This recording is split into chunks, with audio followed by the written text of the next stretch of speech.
किया गया था। अब 3 चरण का चुनाव खत्म हो चुका है, ईवीएम में बंद हो चुकी है सबकी किस्मत। इंतजार तो बस 10 तारीख का है, लेकिन 10 तारीख के पहले महा एग्जिट पोल लेकर के जी हिंदुस्तान आपके सामने आ चुका है। ये वो महा एग्जिट पोल है जिसमें अनुमान सटीक लग सकता है। देखिए, कोरोना के संकट काल के बीच देश के भीतर पहला बड़ा चुनाव हुआ। बिहार चुनाव देश की सियासत को जिस राज्य ने एक से बढ़कर के एक सूरमा दिए, उस राज्य की चुनावी सियासत पर हर किसी की नजर टिकी थी। साल 2015 आप याद कीजिए, 2015 में बिहार ने अपने चुनावी गणित से सबको चौंका दिया था, पूरे देश को। और सबकी एक बार फिर से नजर एग्जिट पोल के ऊपर इस बार भी है, क्योंकि अनुमान जो सामने आ रहे हैं वो भी कम चौंकाने वाले नहीं है। आंध्र प्रदेश के जगन मोहन की ही तरह बिहार में लालू के लाल तेजस्वी कमाल करते दिख रहे हैं, लेकिन इतिहास गवाह है कि एग्जिट पोल उत्साह बढ़ा करके जोश ठंडा भी कर देता है। बहरहाल एग्जिट पोल की बुनियाद पर कई किस्म के सवाल उभर रहे हैं और 10 का दंगल में वही सवाल हम पूछ रहे हैं। पहला सवाल 10 का दंगल का आज ये है कि 19 लाख पर भारी पड़ा क्या तेजस्वी के 10 का दम? क्योंकि आप याद कीजिए, एक तरफ बीजेपी ने 19 लाख रोजगार की बात कही, तो तेजस्वी उसके पहले ही 10 लाख का वादा कर चुके थे। अगला सवाल, रोजगार की उम्मीद जंगल राज की वापसी के डर पर भारी पड़ी क्या? इसके अलावा एमवाई का मिला साथ, बन गई आरजेडी की बात। एमवाई बिहार के लोग समझ गए होंगे, मुस्लिम और यादव वोटर। चुनाव में चिराग फैक्टर क्या फुस हो गया? ये भी बड़ा सवाल है। इसके अलावा सुशासन बाबू का आखिरी चुनाव, ये कहा था नीतीश कुमार ने, लेकिन ये दांव भी क्या चल नहीं पाया क्या? और 10 नवंबर के बाद नीतीश बनेंगे क्या मोदी के मंत्री? केंद्र में चले जाएंगे क्या नीतीश कुमार? इसी के ऊपर हम दंगल करेंगे, बड़े सवाल पूछेंगे। उसके पहले ये रिपोर्ट आप देखिए।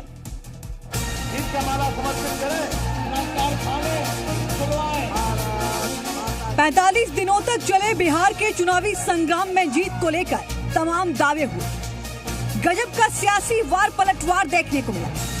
तीसरे चरण के मतदान के बाद अब हर किसी को नतीजे की घड़ी का बेसब्री से इंतजार है, लेकिन उससे पहले एग्जिट पोल के अनुमान सामने आ गए। अलग अलग चैनलों के एग्जिट पोल लगभग एक जैसी ही तस्वीर दिखा रहे हैं। एग्जिट पोल के आंकड़े अनुमान लगा रहे हैं कि बिहार में नीतीश युग का अंत होने वाला है और लालू के लाल तेजस्वी पाटिल पुत्र के सिंहासन पर सवार होने वाले हैं।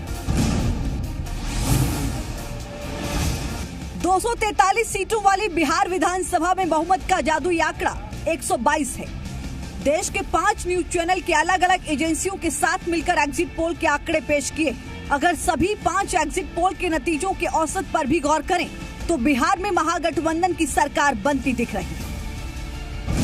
5 एग्जिट पोल के औसत के मुताबिक एनडीए को 98 से 114 सीटें मिल सकती हैं, जबकि महागठबंधन को 120 से 135 सीटें, जबकि अन्य के खाते में महज 5 से 9 सीटें जाती दिख रही हैं। एग्जिट पोल के इन आंकड़ों को पक्ष विपक्ष अपने अपने तरीके से देख रहा है, इसके मायने निकाल रहा है। हालांकि इससे कई बड़े सवाल उभर रहे हैं। सवाल ये है, क्या 10 लाख सरकारी नौकरियां देने के तेजस्वी के वादे ने बड़ा उलटफेर कर दिया? क्या 19 लाख नौकरियों के मौके बनाने का एनडीए का दाव उसकी काट नहीं बन पाया? क्या रोजगार की उम्मीद जंगल राज की वापसी के डर पर भारी पड़ गई है? एग्जिट पोल के अनुमानों में ये साफ हो जाता है कि किंग मेकर बनने का चिराग पासवान का ख्वाब इस चुनाव में परवान नहीं चढ़ पाया है। बहरहाल असल नंबर की मुकम्मल तस्वीर 10 नवंबर को सामने आएगी। इतिहास गवाह है कि बिहार ने हर दफा अपने नतीजों से चौंकाया है। इसी वजह से यह सवाल भी सामने आ रहा है कि क्या वाकई में 10 नवंबर को आने जा रहा जनादेश एग्जिट पोल के मुताबिक ही फरमान लेकर आ रहा है, या फिर एग्जिट पोल में नीतीश की तरकश से निकले तीर सत्ता में उनकी वापसी पर सटीक निशाना लगा सकते हैं। ब्यूरो रिपोर्ट, जी मीडिया। तो सवाल ये कई है, लेकिन मेहमान जुड़े हुए मेरे साथ। जवाब तो इन्हीं लोगों से लेना है, क्योंकि किसकी सरकार बनेगी और किसकी चली जाएगी, दावे और वादे। जवाब लेते हैं। मेहमानों का परिचय सबसे पहले आपसे करवा दूं। वरिष्ठ पत्रकार आलोक मेहता जी मेरे साथ जुड़े हुए हैं।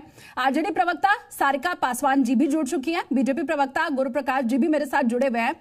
जेडीयू प्रवक्ता अभिषेक झा जी हैं और इसके अलावा कांग्रेस से मेरे साथ प्रवीण सिंह कुशवाहा जुड़े हुए। बहुत स्वागत है आप सभी का। शुरुआत अभिषेक झा जी आपके साथ करूंगी, लेकिन इस बीच बड़ी खबर जो इस वक्त की मिल रही है उसका सबसे पहले हम रुख कर लेते हैं। सभी एग्जिट पोल में आरजेडी को बढ़त मिलती हुई दिखाई दे रही है। सबसे बड़ी पार्टी बनकर के उभर रही है आरजेडी। एग्जिट पोल में आरजेडी सबसे बड़ी पार्टी है। नीतीश कुमार जाएंगे, महागठबंधन की सरकार बनेगी। एग्जिट पोल यही बता रहा है। नीतीश कुमार 15 साल के बाद एक बार फिर से वापसी नहीं कर पाएंगे।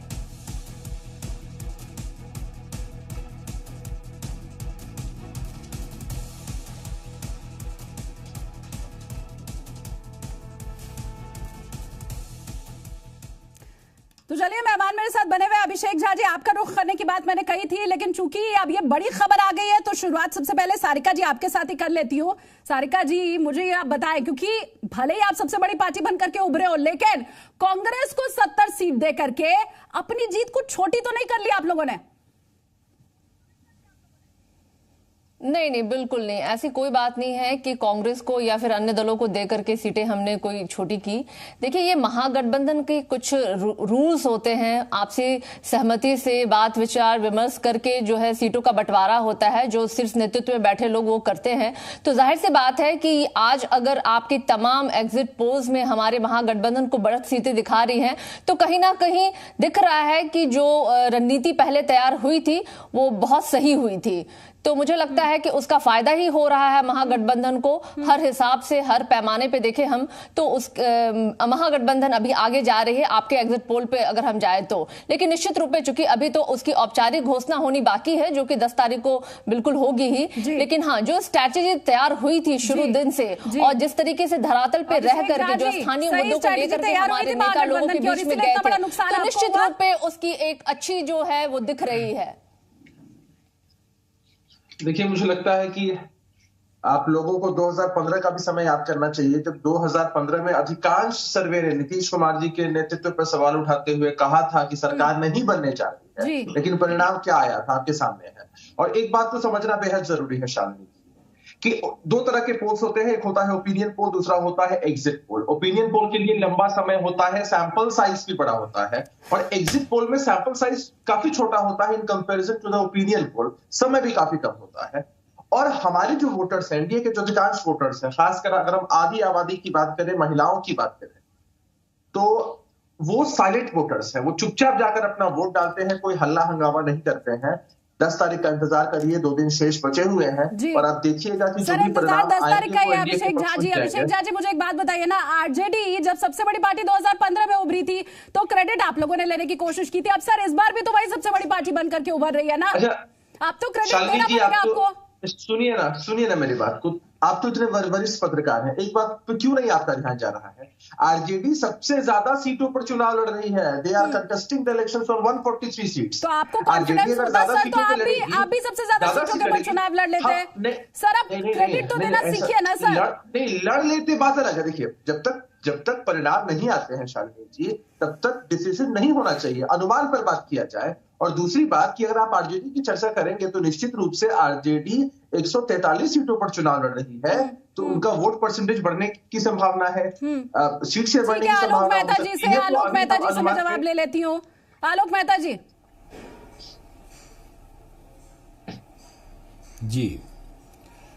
देखिए, आप कुछ सवाल कर रहे हैं। जी बिल्कुल, इसी बात पर मैं आगे बढ़ाता हूँ। देखिए, ये सही है कि अभी जो है, चूंकि 10 तारीख का तो इंतजार सबको ही करना होगा। आप देखते हैं कि इस तरह के चुनाव में खास करके ये मान के चलना चाहिए, चूंकि जी न्यूज और आप लोग जितना आपकी पूरी टीम गई थी, ये तो मान ही रहे थे कि स्पष्ट बहुमत में मुश्किल आ रही है, कांटे का मुकाबला है।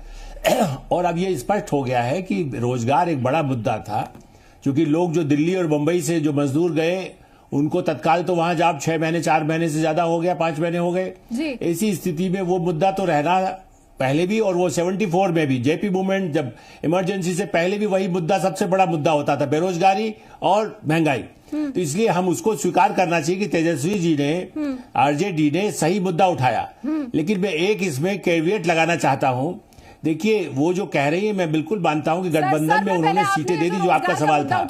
लेकिन कांग्रेस को इसका जवाब ले लेती हूँ मैं, इसका जवाब गुरुप्रकाश जी आपसे लेना चाहूंगी। 10 लाख की बात की, आप उनके पीछे पीछे चल रहे थे, आप पीछे पीछे चल रहे थे, और 19 लाख रोजगार के अवसर, ये अवसर शब्द आपने जोड़ा था सर, और इसीलिए आप पीछे रह गए गुरुप्रकाश जी।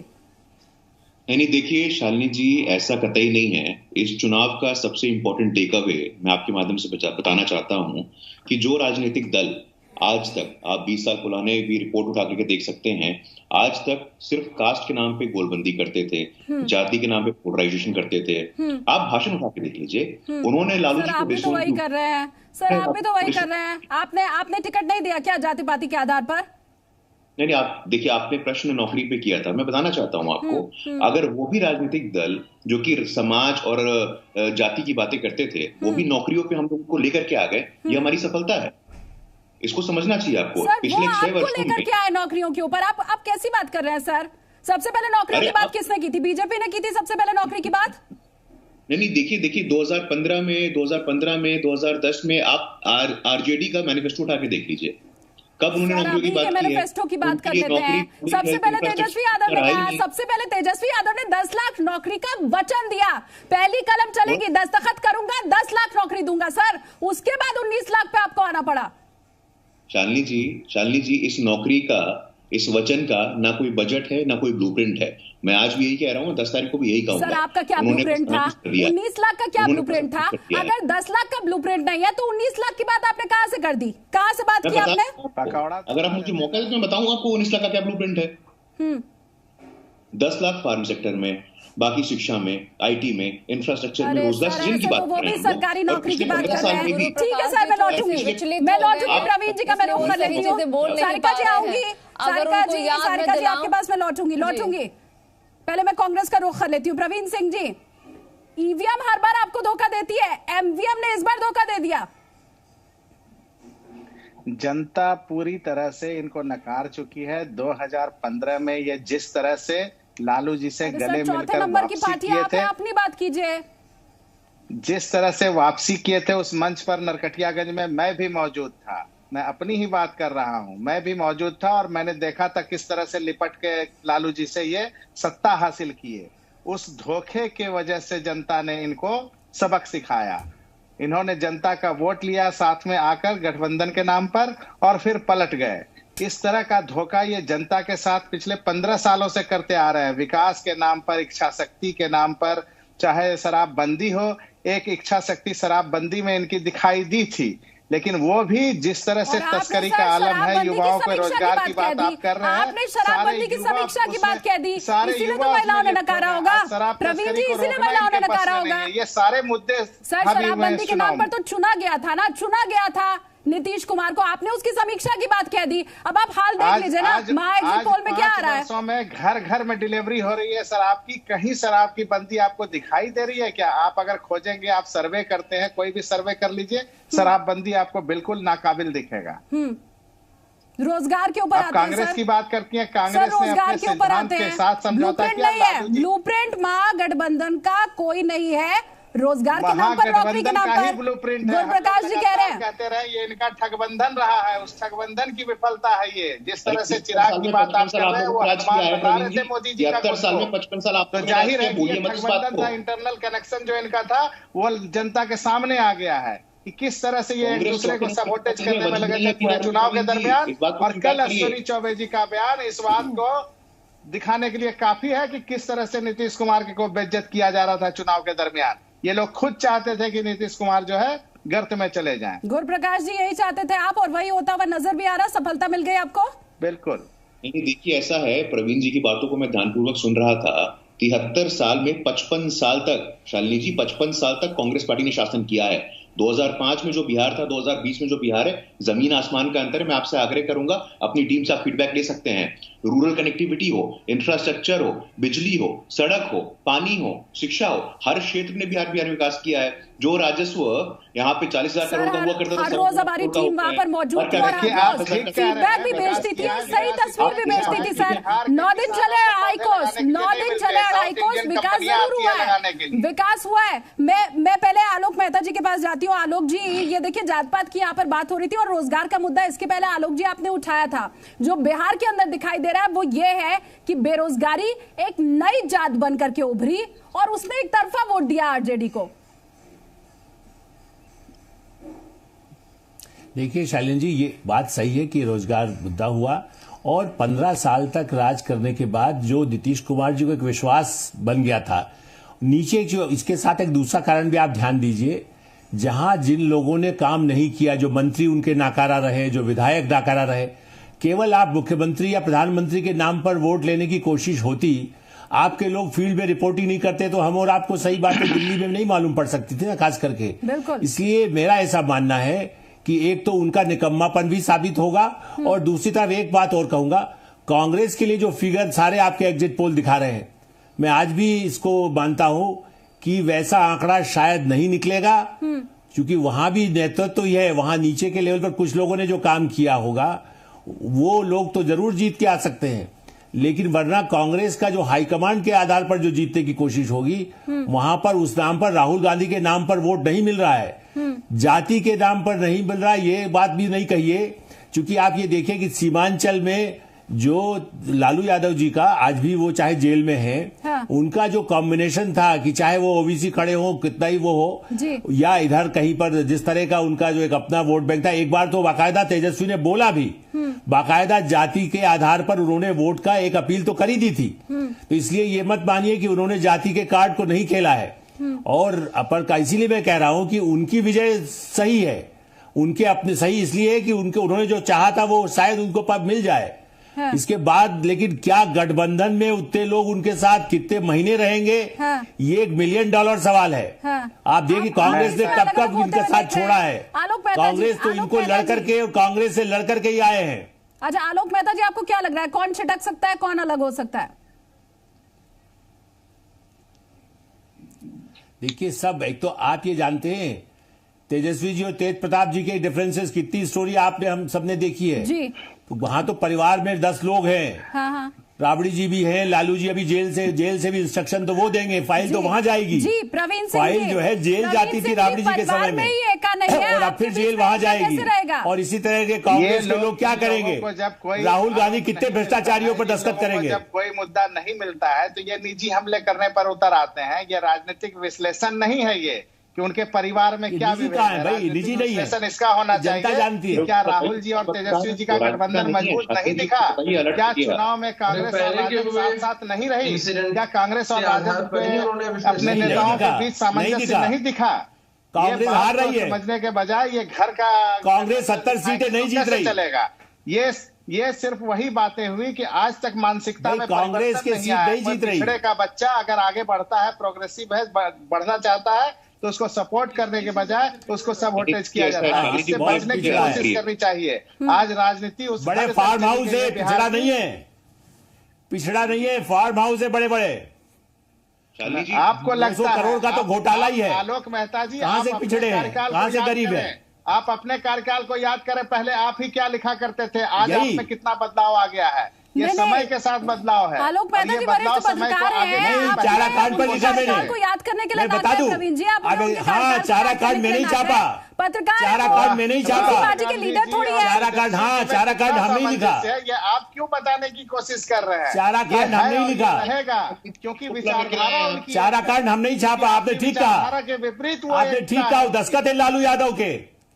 अदालत नहीं, अदालत ने भी माना कि चोरी किया है, भ्रष्टाचार किया है, वही हमने लिखा था। दस्तखत है, आज भी कटिंग पढ़ लीजिए 90 की। करने वाले लोगों की 1990 में लूट के खा गए लालू जी। खा रहे हैं बिहार को सब जवाब। वो क्या है जो वृक्ष लगाने के लिए साउथ इंडियन कंपनी को बिहार में बुलाया, वो आप भी भागीदार है। किसानों को नहीं दी जा सकती थी वो वृक्ष लगाने का काम, पौधे लगाने का काम? आप भी भागीदार हैं। प्रेमचंद गुप्ता जी से पूछिए, प्रेमचंद गुप्ता जी से पूछिए, आपके किससे समझौते हैं? साउथ के आदमी से किसके कनेक्शन है? स्थापित करने वाले लोग आप हैं। लालू जी को हमने नहीं स्थापित किया था, हमसे सत्ता छीनी गई थी। लालू जी को सोने का मुकुट पहना गया। हमने नहीं किया, लालू को क्या हमने चापा? सिद्धेश्वर बाबू जिंदा है, आप तो अभी पैदा हुए। सिद्धेश्वर प्रसाद अभी जिंदा है, उनसे पूछिए। लालू को हमने स्थापित नहीं किया, लालू के खिलाफ चापा। लालू यादव की सारिका लालू के खिलाफ लगातार लिखा। इस हद तक मत जाइए। किसकी बात कर रहे हैं? महागठबंधन मुझे नहीं पहचानते, लालू को मैंने नहीं स्थापित किया। और ये सब बातें करने लगे तो मैम शोभा नहीं देता है, क्या शोभा नहीं बीजेपी के देता लोगों है, ने हंसी मुकुट आएगी फिर पहना है उसके गांधी बाद। मैदान में, यहाँ सोने का मुकुट पहना के उनको आसन से ठीक है, सारिका जी को जवाब देने दीजिए। जी शालिनी जी, सबसे पहले तो मैं हमारे जेडीयू के प्रवक्ता हैं जो अभी कह रहे थे, दावा कर रहे थे 2015 के इलेक्शन याद दिलाने की कोशिश कर रहे थे, तो मैं उन्हें याद दिलाना चाहूंगी कि 2015 के भी इलेक्शन में महागठबंधन में आरजेडी को सबसे अधिक सीटें मिली थी, तो उन्हें वो दौर भी याद कर लेना चाहिए। अलग बात है कि दो दिन और बचे हुए हैं, जितना 2 दिनों का इंतजार उनको है उतना ही 2 दिनों का इंतजार मुझे लगता है बिहार की जनता के साथ साथ महागठबंधन को भी है, तो वो आने वाले वक्त में पता चल जाएगा। नीतीश कुमार के चेहरे के बावजूद भी आपको पता होना चाहिए भाई साहब कि आरजेडी को सबसे अधिक सीटें आई थी। अगर उनका चेहरा इतना ही महत्वपूर्ण होता तो सीटें हमें कम मिलती, आपको ज्यादा आती। खैर आपसे बोलना व्यर्थ है क्योंकि मुझे कहीं ना कहीं लगता है कि आप विचलित हो गए हैं, लेकिन खैर कोई बात नहीं, 10 तारीख को एक औपचारिक घोषणा का आप इंतजार कर लीजिए। दूसरी तरफ मैं हमारे बीजेपी के प्रवक्ता है जो वो कह रहे थे पोलराइजेशन की बात कर रहे थे, मुद्दों की बात करने की, तो बड़ा ये हास्यास्पद बात है, जबकि हमने देखा है जिस दिन से बिहार की जनता पे एनडीए की यानी कि बीजेपी का जो कहते हैं ना संघवाद हुआ, विगल फूका गया इलेक्शन के प्रचार की, तो नड्डा जी से शुरुआत अगर हम करें तो नड्डा जी से लेकर के अगर हम जाए एनडीए के उनके गठबंधन के हमारे मुख्यमंत्री नीतीश कुमार जी के अंतिम सभा से, तो आपने देखा होगा कि शुरू से लेकर अंत दिन तक इन्होंने हमेशा ही एक ध्रुवीकरण वाली राजनीति की है, जातवाद को, राष्ट्रवाद को, जनतावाद को। यही बात मैंने भी कही थी अभिषेक जी, यही बात मैंने कही थी 2015 में जब चुनाव हुआ था, आरजेडी सबसे बड़ी पार्टी बनकर के उभरी थी, आप क्रेडिट खुद लेने की कोशिश कर रहे थे। अब देखिए ना सर, स्थिति ये आ गई है कि आपको तीसरे नंबर के लिए लड़ना पड़ रहा है कांग्रेस से, लड़ना पड़ेगा आपको तीसरे नंबर के लिए कांग्रेस से, कि कहीं ऐसा ना हो कि आप चौथे नंबर की पार्टी बन जाए। अरे पिछले बार भी सर्वे में आप लोग तीसरे चौथे स्थान पर पहुंच जा रहे हैं, रिजल्ट क्या हुआ? हाँ तो रिजल्ट के ऊपर भी बात कर लेते हैं, आरजेडी बड़ी पार्टी थी ना सर, क्या है ना, रिजल्ट के ऊपर बात कर लीजिए।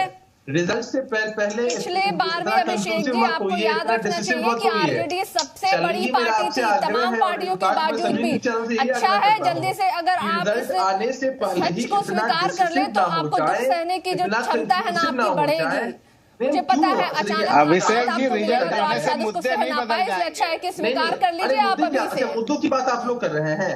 अच्छा, आप लोगों ने हमेशा पोलराइजेशन करने की कोशिश की है, बिहार की जनता को हमेशा ही अहम मुद्दों से हटका करके भटका करके। ठीक है ठीक है,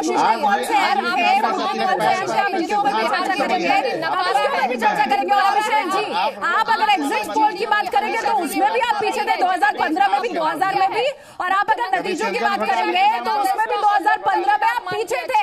आप स्वीकार नहीं कर रहे हैं, आप स्वीकार नहीं कर रहे हैं, और यही वजह है, क्या यही वजह है नीतीश कुमार जानते थे तभी रिटायरमेंट का ऐलान करना पड़ा। क्या छोटे से ब्रेक के लिए यहाँ पर रुक रहे हैं, हमें ब्रेक के लिए यहाँ पर रुकना पड़ेगा।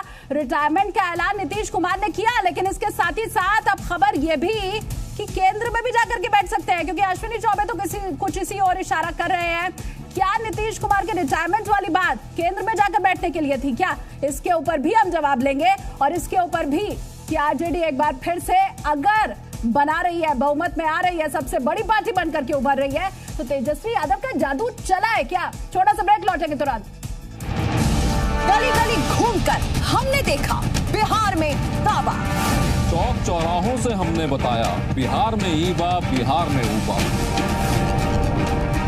हमने दिखाया जनता का गुस्सा, हमने दिखाया नेताजी का वार पलटवार, हमने देखी सपनों की उड़ान,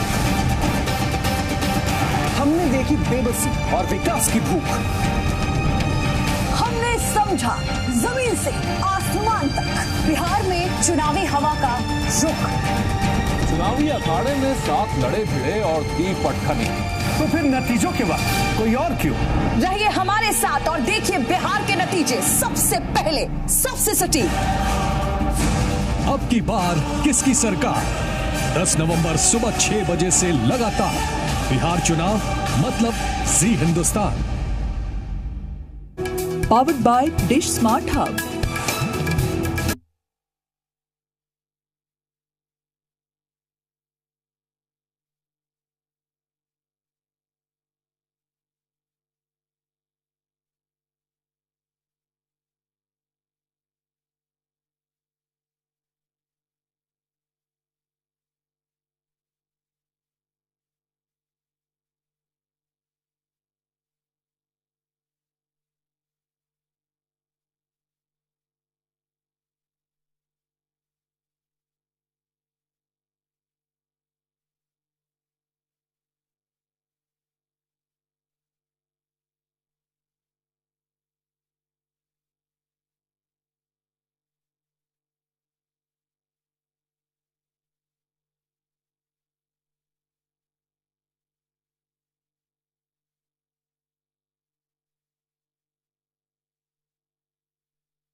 प्रस्तुतकर्ता doctor ortho ayurvedic oil and capsule, जोड़ों के दर्द की बेजोड़ दवा।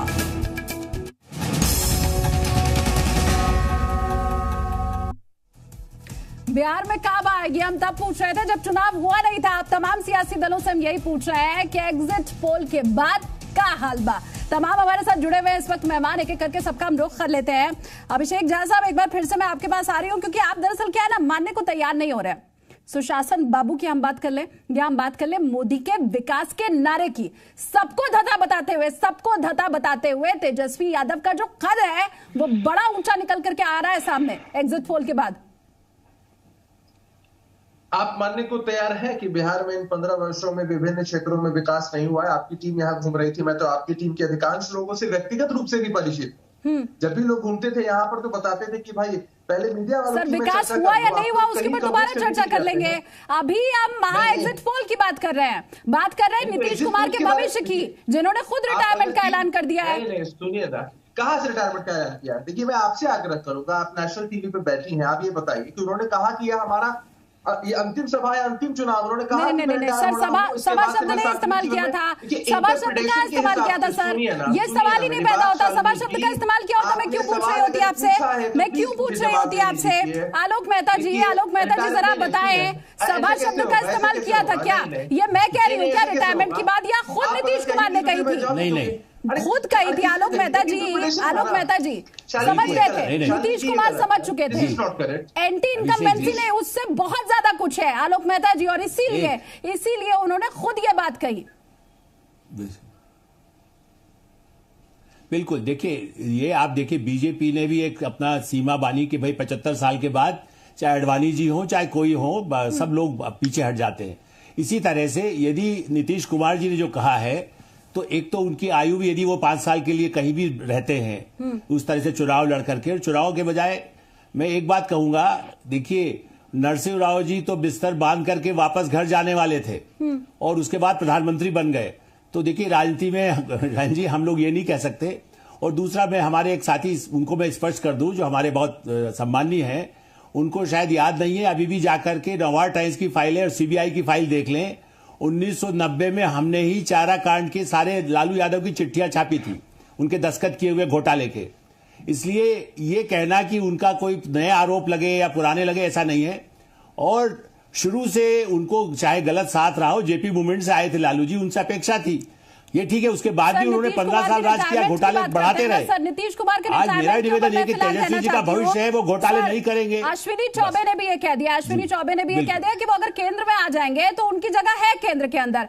अब मुझे आप ये बताएं, कहीं ऐसा तो नहीं ये बीजेपी का ही पूरा प्लान था, केंद्र में नहीं जाएंगे, डम कर देंगे नीतीश कुमार को, उसी के लिए पूरी चाल चली गई। अब किस तरह से ये लगातार कहा जाता रहा कि चिराग पासवान तो उनकी भी पार्टी है। अब ये देखिए, पूरा जो गूढ़ा गणित लगाया था उसका नतीजा ये महा एग्जिट पोल में निकल के सामने आया है। कि नीतीश जाएंगे केंद्र में। अच्छा, फिलहाल वो देखिए नीतीश केंद्र में नहीं जाएंगे, ये मैं आपको कह सकता हूं, वो नहीं आ सकते केंद्र में। उन्होंने 15 साल राज किया है, वो अनुभवी नेता हैं। कोई समय के बाद 2 साल बाद क्या होगा, 1 साल बाद क्या होगा, मैं नहीं कह सकता। लेकिन अश्विनी चौबे उनके बड़े दुश्मन हैं, आप भी जानते हैं। राजनीति में उनके बेटे को टिकट नहीं दिया अश्विनी चौबे को, इसलिए नीतीश जी की नाराजगी नीतीश से उनकी है। अफवाह क्यों फैला रहे हैं? एक तरफ तो ये अफवाह फैली है, अभिषेक झा जी कह रहे हैं कि रिटायरमेंट हो रहा है नीतीश कुमार का, और दूसरी तरफ ये अफवाह भी बीजेपी फैला रही है कि वो केंद्र में जा रहे हैं। गुरुप्रकाश जी, अपने साथी के साथ ऐसा मत कीजिए ना सर। शालिनी जी, मैं आपसे आग्रह करूंगा, मुझे 30 सेकंड का वक्त दीजिए, आपके प्रश्न का उत्तर दूंगा मैं। हमारे पार्टी के शीर्षस्थ नेतृत्व में, वो चाहे हमारे राष्ट्रीय अध्यक्ष श्री जेपी नड्डा जी हों, देश के यशस्वी प्रधानमंत्री श्री नरेंद्र मोदी जी हों, उन्होंने बार बार कहा बिहार में एनडीए का मतलब क्या, भाजपा, जदयू, हिंदुस्तान अवाम मोर्चा, विकासशील इंसान पार्टी, हम किसके नेतृत्व में चुनाव लड़ रहे हैं, श्री नीतीश कुमार जी के नेतृत्व में। तो इसमें कोई सेकंड थॉट का सवाल खड़ा ही नहीं होता है ना। तो बार बार ये अनर्गल प्रश्न उठाना कि ये कहाँ जाएंगे, वो कहाँ जाएंगे, ये बड़ा ही पॉइंटलेस मुझे प्रतीत होता है। अश्विनी चौबे क्यों बोल रहे हैं? फिर आपको कहीं ना कहीं तो जिम्मेदारी लेनी पड़ेगी ना। पार्टी के अधिकृत रूप से या तो पार्टी के प्रवक्ता बोल सकते हैं या पार्टी के राष्ट्रीय अध्यक्ष बोल सकते हैं। अच्छा। अब अश्विनी चौबे जी ने बोला तो उनकी निजी राय हो सकती है, व्यक्तिगत राय उन्होंने कहा है, अखबार में लिखा हुआ है आज, उनकी व्यक्तिगत राय है, कोर्ट डिसाइड करेंगे। ठीक है अब लगे आप मुझे इसका जवाब भी दे दें। आप अश्विनी जी मुझे लगे आप इसका भी जवाब दे दें कि अभिषेक जी की आखिर ये जो बीजेपी का प्लान बी चिराग पासवान हो रहा था, आप देखिए वो तो सक्सेसफुल होता हुआ नजर आ रहा है। चिराग पासवान खुद भी कुछ नहीं कर पाए, नीतीश कुमार को भी कुछ नहीं करने दिया, बल्ले बल्ले किसकी हुई? बीजेपी की। शालिनी जी, मैं बड़ी विनम्रता के साथ आपके 2 सवालों का जवाब देना चाहता हूं। उस वक्त भी आपने मुझे समय नहीं दिया था। कुछ लोगों ने भ्रामक बात फैलाई रिटायरमेंट वाली, और उसको आप कंफ्यूजन मान के इस डिबेट में मेरे से सवाल पूछ रहे थे। रिटायरमेंट जैसा कुछ भी नहीं था, पहली बात। तो दूसरी बात, जहां तक आप बी टीम की बात कर रही हैं, हम लोगों ने प्रेस कॉन्फ्रेंस करके कई बार अपना स्टैंड क्लियर किया है कि सचमुच चिराग पासवान की राजद की बी टीम है। आप देख लीजिए कि अभी जो गुणागणित आप लोग पेश करने की कोशिश कर रहे हैं, या कहीं भी एनडीए को अगर नुकसान भी हो रहा है, अगर होता भी है, तो वोट किसने काटा? वोट कटवा की श्रेणी में कौन लोग हैं? वोट कटवा की श्रेणी में एलजेपी के ही लोग हैं। अरे उसकी भी तो बात कर लीजिए। आंखें खोलने कोई तैयार नहीं अभिषेक झा साहब। आप वोट कटवा का उनको तमगा मिला तो वोट किसका छीन करके लेके गए? जेडीयू का ना। इसी के ऊपर सवाल पूछ रही हूँ सर। महा एग्जिट पोल में यही निकल करके सामने आया। आप आंख खोलने को तैयार नहीं अभिषेक जी।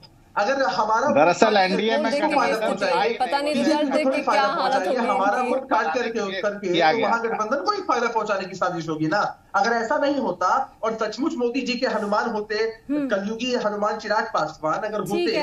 आपने जो एक लाइन कही है, जो एक लाइन आपने कही है, मैं सारिका जी से जवाब ले लेती हूँ, आपकी उसी लाइन पर जवाब ले लेती हूँ। सारिका जी, वोट काटा है चिराग पासवान ने तो फायदा आपको दे करके गए। ये जो इतनी सीट मिल रही है ना, चिराग पासवान की वजह से मिल रही है। अभिषेक झा का तो गणित मुझे यही समझ आया। मुझे लगता है कि अभिषेक झा जी की अभी एग्जिट पोल देखने के साथ ही उनकी ये स्थिति हुई है। पता नहीं जिस दिन परिणाम सामने आएगा तो उनकी स्थिति क्या होगी, कहीं वो उल्टा ना चलना शुरू कर दे। मुझे तो यही दिख रहा है। लेकिन बहुत अच्छी बात होती है अभिषेक जी, अगर चीजों को स्वीकार करना या फिर उसको कम से कम आत्मीयता के साथ सुन लीजिए तो अच्छा होगा। बीच में आप इंटरप्ट करने लगते हैं। आप बोल रहे थे तो मैं भी चुप थी ताकि मैं आपको पूरा मौका मिल सके।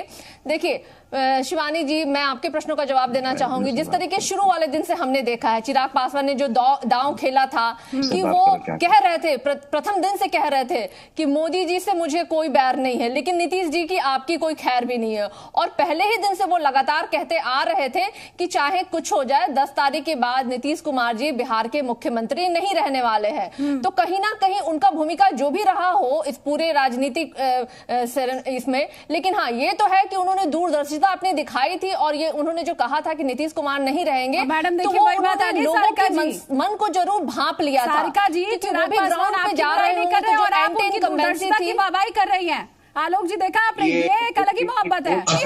आलोक जी कहीं समझ ही नहीं रहे हैं। हमारे पॉलिटिकल राइवल उनके बारे में बात ही क्या करें। हम तो शुरू से कह रहे हैं कि हमारी जो लड़ाई है वो बीजेपी से है, एनडीए से है। नतीजा नहीं आया पार्टियों पर, अभी नतीजा नहीं आया उनके बारे में बात कर या कुछ बोले। सारिका जी यहाँ पर बैठ करके चिराग पासवान की दूरदर्शिता की तारीफ कर रही हैं, और उनको भी आप देख लीजिए ना, वो कभी इनके विरुद्ध जाते नहीं दिखते हैं। ये देखिए, एक तरफ तो बीजेपी की मोहब्बत के गीत गा रहे हैं और दूसरी तरफ इधर एक अलग ही काम चल रहा है।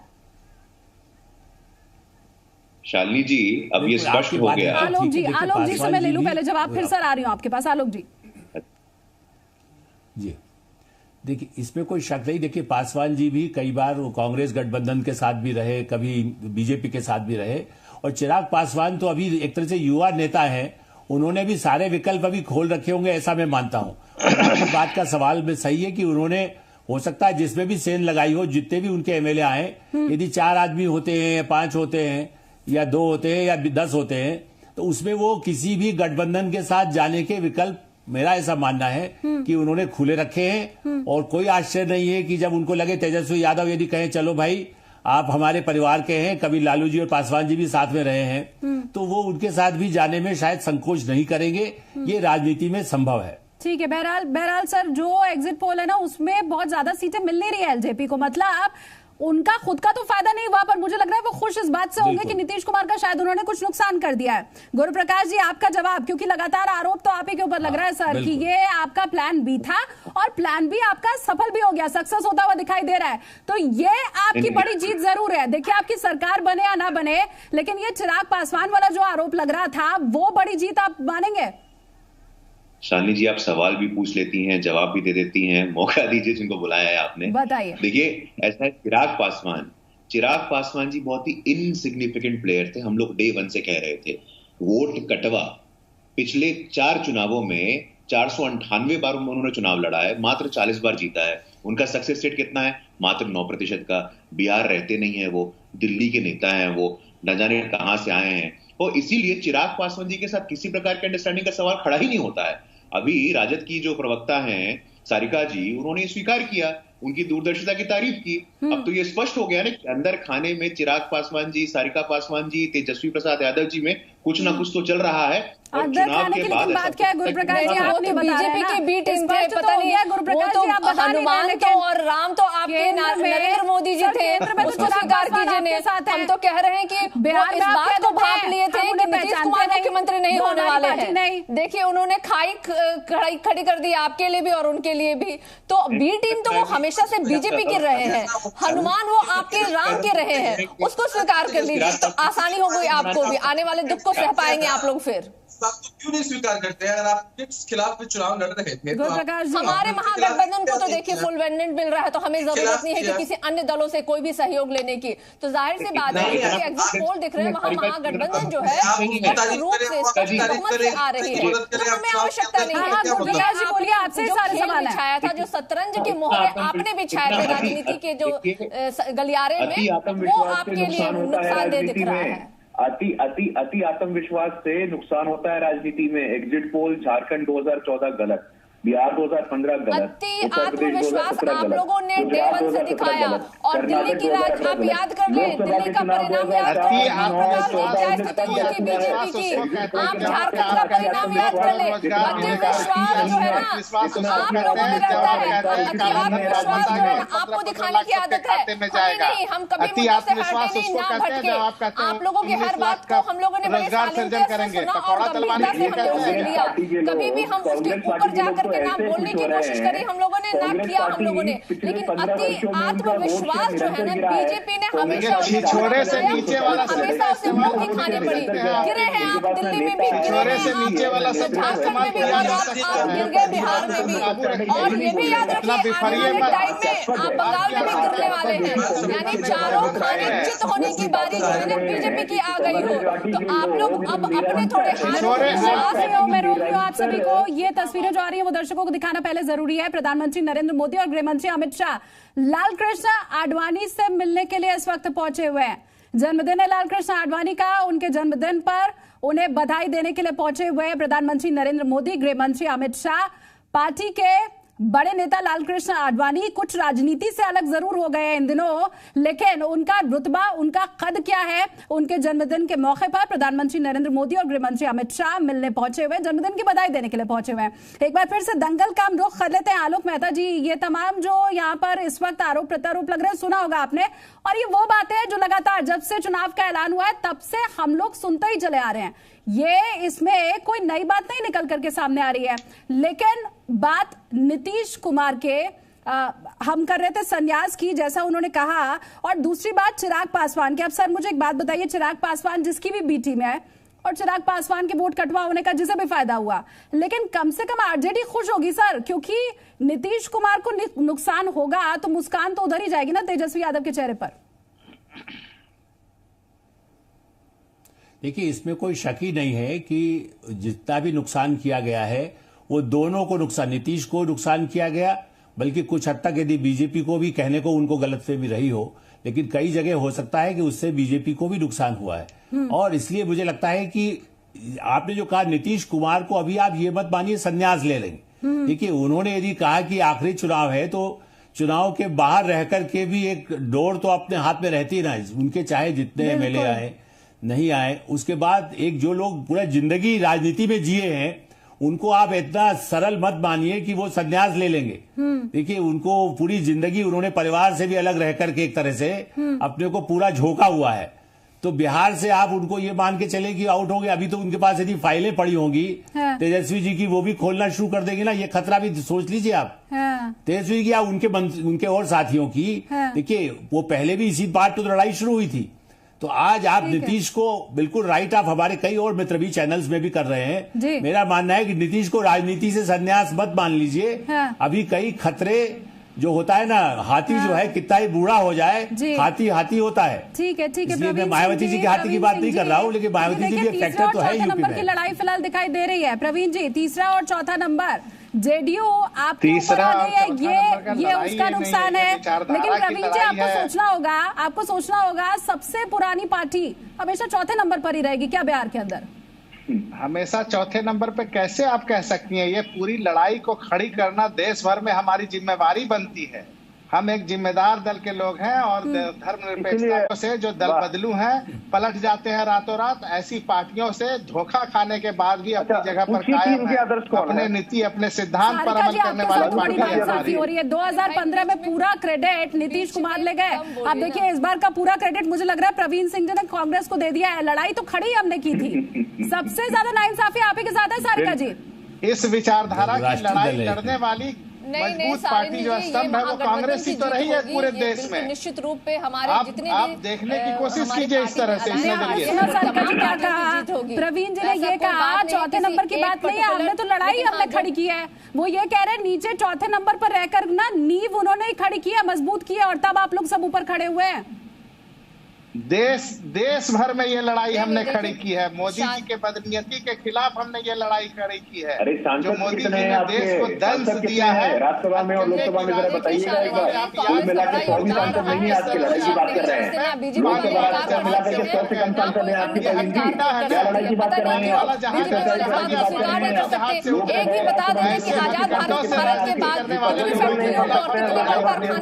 बीजेपी वाले ने बेचने का काम बेशक उन लोगों ने किया है, लेकिन संवारने का काम बीजेपी ने कभी नहीं किया है। तोड़ने का काम किया है बीजेपी ने, कभी जोड़ने का काम नहीं किया है। अपनी उपलब्धियों को लेकर के ये ना बीजेपी वाले ना जेडीयू वाले कभी भी लोगों के बीच में नहीं जा पाते, और यही कारण है कि जो देश का है ना, देखिए ये गलत बयानी होगी, अब ये भी गलत बयानी होगी। और आपको पता है महा एग्जिट पोल अभी आपको जिता जरूर रहा है, लेकिन सरकार थोड़ी बनी है आपकी, और बीते 15 साल को भी जरा आप याद कर लीजिए। तो इस तरह से बढ़ चढ़ कर बोलना ये भी अति उत्साह है। आलोक मेहता जी, आपके पास मैं आ रही हूँ।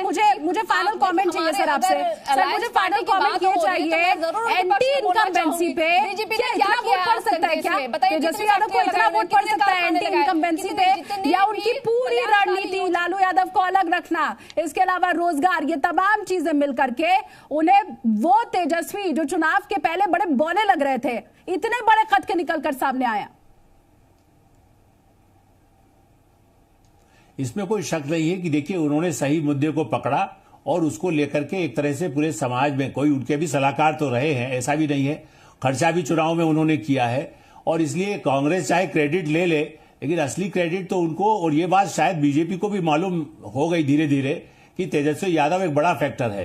तो निश्चित रूप से देखिए ये जो संकेत है, इस बात का तो सबूत है ही कि लोग इस बात से एक प्रसन्न थे कि चलिए 15 साल सरकार चल गई, एक नया मौका, और जो नई जनरेशन आई जिसने उनका लालू जी का राज नहीं देखा था, उसका भी लाभ तेजस्वी को मिला है। उसमें जो पुरानी पीढ़ी के लोग हैं, हो सकता है उन्होंने उतना वोट न दिया हो, लेकिन नई पीढ़ी के भी बड़े पैमाने पर मजदूर खास करके किसान जो युवा है उनका वोट का इस्तेमाल नहीं किया, क्योंकि वो जानते थे कि ये फोटो अगर सामने आएगी तो विरोधियों को भी मौका मिलेगा और शायद जनता को भी वो जंगल राज एक बार फिर से याद आ जाएगा। बहुत शुक्रिया दंगल में आप लोगों का जुड़ने के लिए। मेरे साथ 10 तारीख का इंतजार है, लेकिन उसके पहले लालकृष्ण आडवाणी का जन्मदिन है, वो तस्वीरें भी आपको दिखाते हैं, क्योंकि यह सुखद तस्वीर है। लालकृष्ण आडवाणी जिन्होंने भारतीय राजनीति को बहुत कुछ दिया है, 93 साल के आज वो हो गए। प्रधानमंत्री नरेंद्र मोदी उनसे मिलने पहुंचे, आप देखिए हाथ जोड़ करके अभिवादन उनका उन्होंने किया। इसके अलावा अमित शाह आपको दिखाई दे जाएंगे इन तस्वीरों के अंदर। और जन्मदिन पर बस अच्छी सेहत बनी रहे और मार्गदर्शन यूं ही मिलता रहे लालकृष्ण आडवाणी का, बीजेपी को यही कामना। और ये देखिए फूलों का गुलदस्ता, प्रधानमंत्री नरेंद्र मोदी, और झुक करके पैर छू करके आशीर्वाद लेते हुए नरेंद्र मोदी आपको दिखाई दे रहे हैं। लालकृष्ण आडवाणी का 93 जन्मदिन आज है।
प्रदेश में कंप्यूटर बाबा पर शिवराज सरकार का बड़ा एक्शन। इंदौर के गौशाला की जमीन पर बने अवैध आश्रम पर चला बुलडोजर। कंप्यूटर बाबा समेत 7 गिरफ्तार। जीत के बाद अमेरिका के नवनिर्वाचित राष्ट्रपति बाइडेन का बड़ा बयान। बेहतर अमेरिका के लिए करेंगे काम, अमेरिका को संयुक्त राज्य बनाएंगे। जी हिंदुस्तान के महा एग्जिट पोल में एनडीए और महागठबंधन में कांटे की टक्कर। रुझानों में महागठबंधन को बढ़त, आरजेडी सबसे बड़ी पार्टी। 93 साल के हुए बीजेपी के वरिष्ठ नेता लालकृष्ण आडवाणी। प्रधानमंत्री नरेंद्र मोदी ने घर जाकर दी बधाई। गृह मंत्री अमित शाह भी रहे मौजूद।